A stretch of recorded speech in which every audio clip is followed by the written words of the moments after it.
The turbid waters of the Rhine crept higher than normal along the stone barrier from heavy rain and melting snow.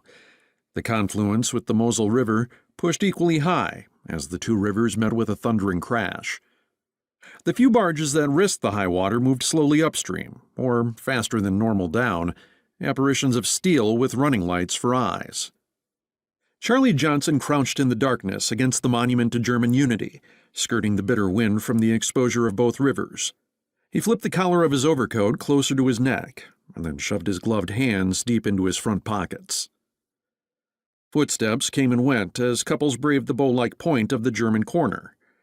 The water was far too high and the wind far too fierce for anything more than a quick look, and then a quickened pace back to their cars. And the darkness allowed no view. But just to stand at the very end of the German corner, leaning forward against the metal chain, the Rhine to the right and Mosel to the left, made it feel as though the power of a great ship was behind them, moving swiftly through the river. Obscurity of darkness did nothing to diminish that feeling of power. His contact was late. Something must have gone wrong. He could just leave and return to the warmth of his car and his scotch. He was getting too old to hide in the shadows, too old to stoop in the stench of squalid alleys or even these fine bricks lining the Rhine. He should just take his military retirement and go fishing, like all his old comrades had.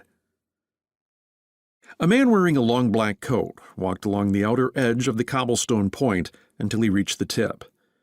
The man never looked over his shoulder toward Charlie or the monument.